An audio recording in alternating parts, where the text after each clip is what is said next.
Okay, now it is time for our interview portion. Today we have a special guest for you, Mr. Donal Cogdell, the gospel artist Reflect.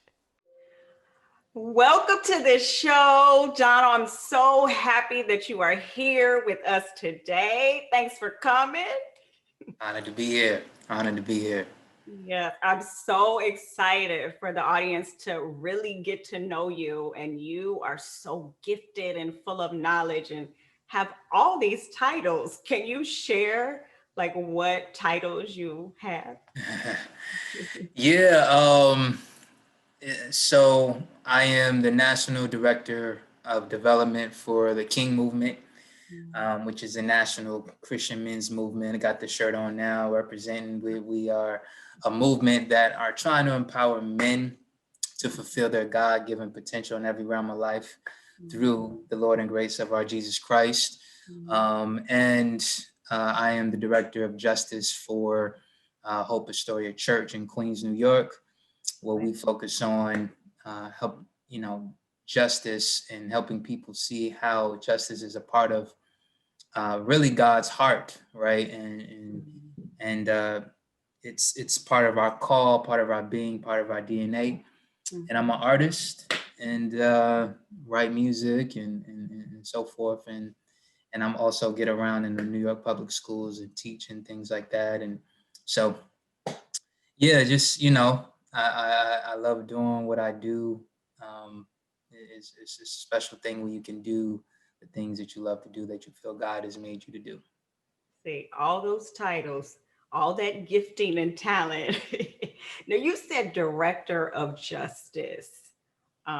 In this time that we're living in with COVID, all the social unrest, everything that's going on with our country.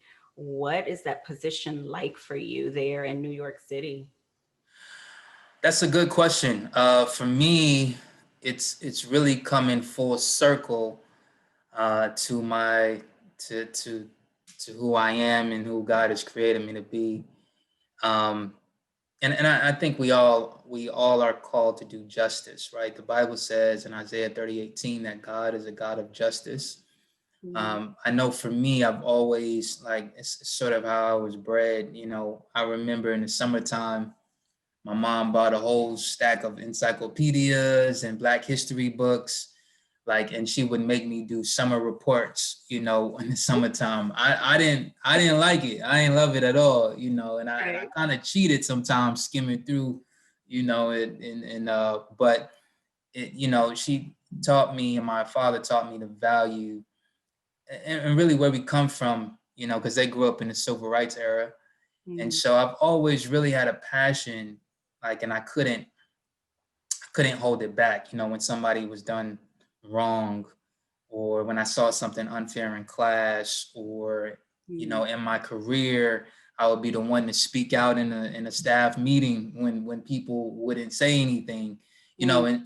and so now it's that I just, and then a couple of years ago, one of my students was beaten by the police, Mhm. and he was beat really bad actually and handicapped, and Mhm. this was during the break, and so during our lunch break, and his New Year's resolution was to like go to church. I mean, this was a Mhm. kid. He was just on his lunch break. He was working on his GED because at that time I was director of a youth build program, Mhm. which served 16 to 24-year-olds who were trying to get back on track. They dropped out of high school. And so he was on his way, and then one lunch day, cop was having a bad day and chose to pick on him. Mhm. And they beat him pretty badly, and he's suffering nerve damage to this day. And Right. so in that, I saw, like, as a Black man, I've always experienced injustice. I mean, I've always been Mhm. pulled over, searched illegally, you name it. But, you're taught how to survive. Well, at least in my family, we were taught just how to survive. My mom said, I don't want to, cops can leave you somewhere beaten and killed. I can't find you, type of thing. And so I didn't necessarily, I was taught how to manage my emotions and how to survive, but not necessarily how to advocate for myself.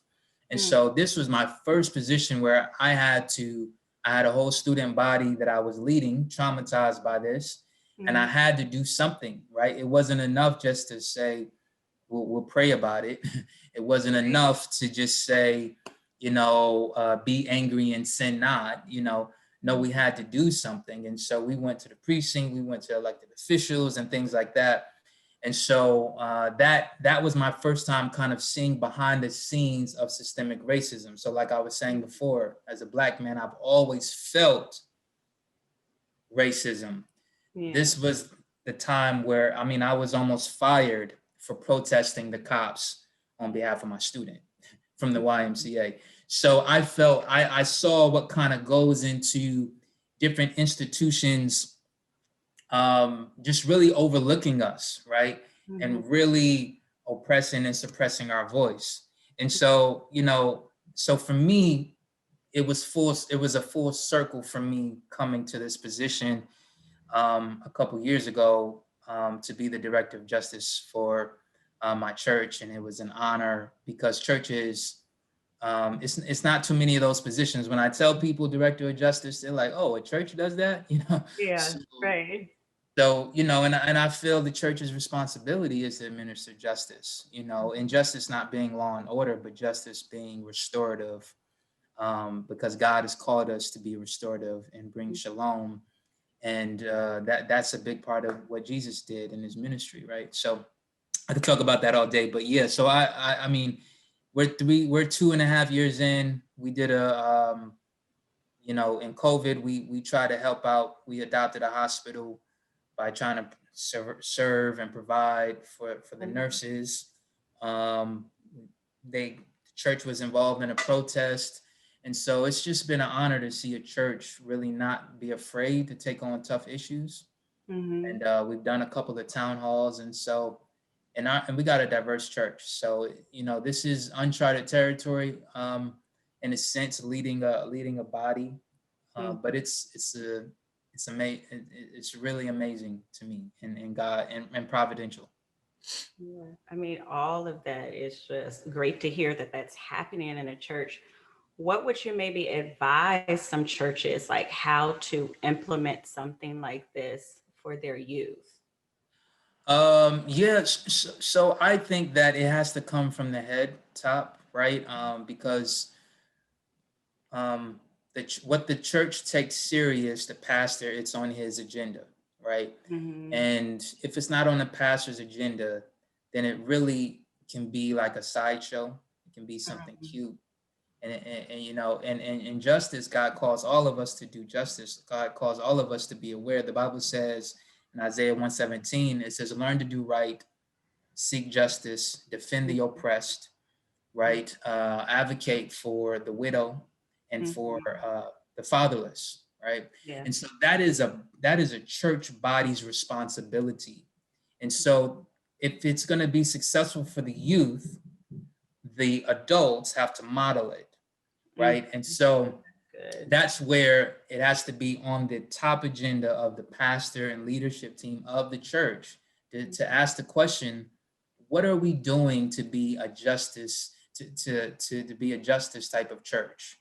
Which is a call to everybody. When the Bible says love God with all your heart, right? And then that's the first command. The second command, love your neighbor, right, as yourself.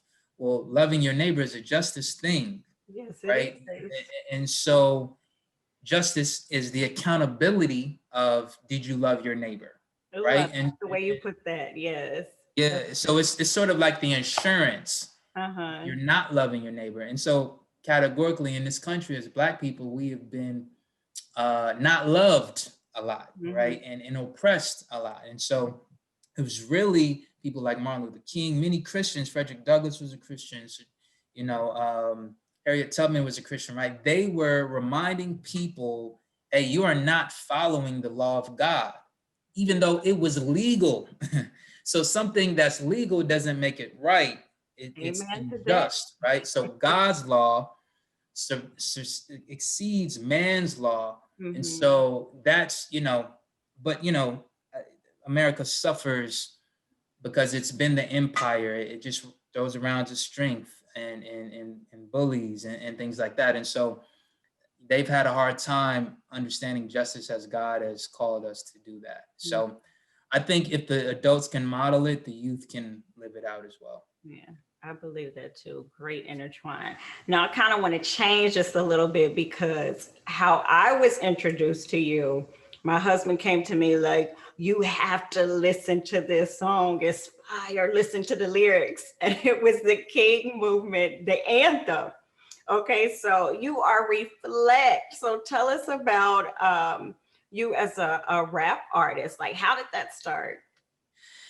Yeah, my family just always had a love for music, and by the time I started coming of, they just passed that down to me. And by the time, I'm probably telling some of my age now, but I used to watch Yo MTV Raps or BT and record it, on the tape, and come home and watch the music videos over again. So I just I just loved it, and I really just started freestyling as anybody with my friends. And but I noticed, like, when I would freestyle, people would listen, Mm-hmm. people would give me more space to go. And then sooner or later people start saying, yo, you should keep on doing that, and then I got introduced to, and that was just kind of secular. And then I got introduced to like cross movement, which is, Oh, I would say they're like the fathers of Christian hip hop, yes. and so I was like, oh, you can be dope and love Jesus, Yes, and we listen to cross movement in our house. yeah. So they were critical in my development as Mhm, an artist, and so I was like, okay. I mean, and so that they just helped me put away, the. And I'm not saying it's wrong to listen to secular music, but for me at the time, I think it was unhealthy at that time, and so they helped me put it away and see that, okay, God, is in what I love as well. In this type of genre, God will meet me where I'm at, right? And so from there, I just continued to love it, and then I took my pen and started working on it, and from there, I noticed my lyrics are just reflective, and I just try to be true to who I am and wherever I'm at. So that song, I Am King, that was a part of some of the story that I'm telling you about the justice, yeah. Robert Jackson, the country, where, identifying my space in this and my people, and like we're in a different space now, and so I really just wanted my music to be something that catapulted people to bring about change in their world, whether it be at your job. If you listening to the anthem and you feel like, because we all face injustice in different levels. Some people face it at their job, right, and they feel like their voice is minimized because maybe they're a black man or a black woman, Mhm, or a minority. We may have Latinos and Asians listening, like, and so I hope, like, if you listen to I Am King, you can maybe speak out at that staff meeting, mhm, or go to your community board meeting where often our people may not be there, right? And so we have to know, especially with gentrification and people making decisions for our community that are not in our community. And so mhm, I just, thought about, because oftentimes hip hop is just, it's a self glorification thing, and I just try to make it for empowerment, and seeing God and journeying. And so I love it, and just grateful. You know. yes, and your lyrics are whoo. I'm like, wait a minute, take that back. Let me hear that again. Thank you, my sister. This whole Christian rap genre, like, how do you think the church is adapting to that? Is it more welcoming now, or? Mm, that's a great question. It's more welcoming now than what it was Mhm, 10, 15 years ago.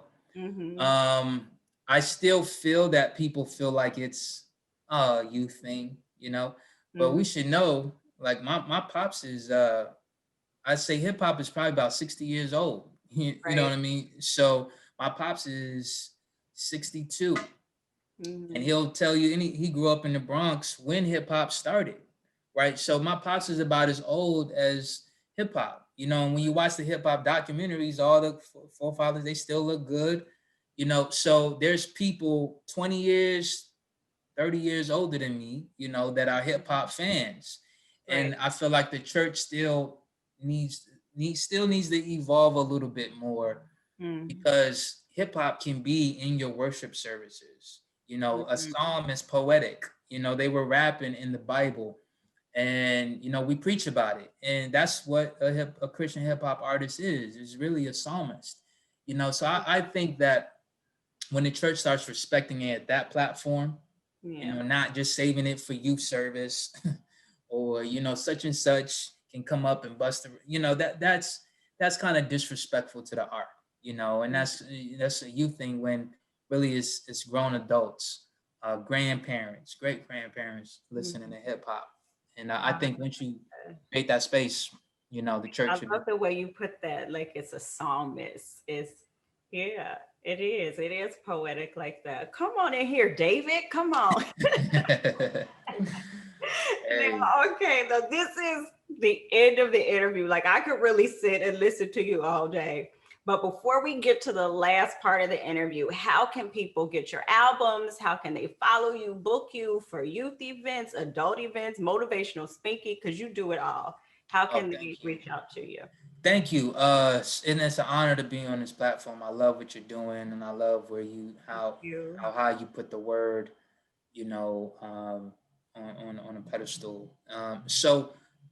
My contact is I reflect 720. My rap name I reflect 720. You can .com.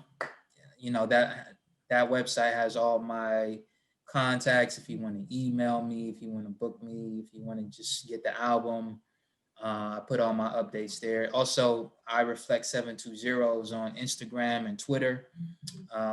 You can follow me there. You know, my music will be there. I'm working on something new right now. I'll be dropping in 2021. So I'm really excited about that. And yeah, so I reflect 720. You Mhm. can either go to the website or follow that online. And yeah. Yes. Well, I hope everyone just goes get the album. I know we are just bumping it through our house. So we love what you're doing. All right. Now, at the end of the interview, I do the same 5 questions for everyone. Are you ready? All right, I think I'm ready. I'm Are not you ready? sure. Are you ready? It's Let's go rapid for it. fire. Okay. You can't think about it. You just got to say what's on your mind. Got All it right. saved. Okay. All All right, right. let's do it. All right. No, no verses unless you want to, you might throw something in. It might be a little hot. Okay. Okay. What is your favorite scripture? Isaiah 117. Oh, You right. want me to quote it? Yeah, go Learn ahead, to quote it, quote it. learn to do right, seek justice, defend the oppressed, advocate for the widow and the fatherless. I paraphrased it. That is you. That is you right there. Okay. What do you do in your free time? In my free time, I play ball, I read, I write music, chill, and yeah, that's a workout. That's a workout. Okay. Biggest accomplishment. Right now, I feel like one of my biggest accomplishments is we led a protest on June 9th. And we had over, it was God did it. We had over 30 churches that were present, Wow. and seven, eight, close to 1,000 people. It was probably not fully 1,000, but just to see the people come together to cry out before the Lord, to pray together, and call for justice, and to be united. There were, you know, Mm, black, white, Asian, Hispanic, mm. all there, united. That's the first time I seen something like that, and it was, I mean, first time I led something like that, so it was an honor. I think that was, I feel like one of my biggest That's accomplishments. great. That's going to be the first of many. Okay. Now, you might have given us this before, but what is a quote that you live by, or maybe just some encouraging words you would like to share with the people of God? Um, a quote that I live by. Um, I guess my wife might say, you know, people are people, right? People are people. And so I say that in wisdom, knowing that always have grace for people. Oftentimes, we criticize people um, for something that we have done. That, I say it like this: God is perfect, never sinned, yet He is more gracious to us than we are to ourselves. And so when I know that people are people, no matter what you do to me, right, it helps me not to take it personal to the point of, cutting you off or taking it personal to stop me from loving my enemies. Like it's just because oftentimes, especially if you're betrayed a lot, if you're hurt a lot, you can get the feeling like everybody's against you. Sometimes people just have a bad day. Sometimes people don't mean to talk to you any kind of way. Sometimes they're going through it. I've been in the public teacher. I've taught from college to high school to middle school. And sometimes kids come in, they're having a bad day, and you never know what they're going through. They could have been abused that morning. They could have been cursed out. You know what I mean? So you always got to have grace and know that people are people and God is God. And, you have to just be the love of God, right? And what you want to see. Don't give people what you feel they deserve. Give people what God gives you, which is grace and love. And so that allows me to stay at an even kill and not allow the enemy to infiltrate in me to see people as the enemy, because we only battle against spiritual principalities, not flesh and blood, right? So it just keeps me in balance. I talk a lot about Black and White church and the dynamics that we living in. But at the end of the day, I still know, white people are not my enemy. The enemy, the Satan is my enemy, and he uses the dynamics of the culture to oppress. And so, that's one thing I try to live by. Love, forgive, and live. Yes, and I like how you said, be the love of God. I love how you said that. And we know you have an awesome wife. Okay, shout out to the wife. Yes, shout out to my beautiful wife, Farah. She's a diamond mental health counselor in New York City. And she just got certified. She's a licensed mental health counselor. And All right. See, and that was my other question. What's your shout out? You just led right into being your wife. Yeah, I got to shout out my beautiful wife, Farah Cogdell. She is my partner, my my good side. Come And on, she's come on. beautiful, smart, intelligent, uh, gracious, and kind. And yeah, All right. I don't, shout you out. in trouble? I mean, you really. I had to make sure, just in case I'm in trouble when she sees this, I'll be out of trouble. Cause I know that's right. And you said Sister Fair, yes, honey, yes. He loves you, girl. gotta line it up, gotta power. Well, thank you so much for being here with me today. I love your ministry, and it's just going to just grow and grow because that's what God is going to do. When you walk in purpose, He just flourishes it. So I can't wait to see what the next is for you. So God bless you, Donald, and your Thank entire you. family. Thank you so much. It's an honor to be on your show, and I know God is expanding your show in marvelous ways. Keep doing what you're doing. We need more Black women out here leading like what you're doing. So appreciate that. Thank you. God bless Awesome you. man of God, right? Make sure you support him. Check out his songs. They will bless you. All right. Now let's go to break.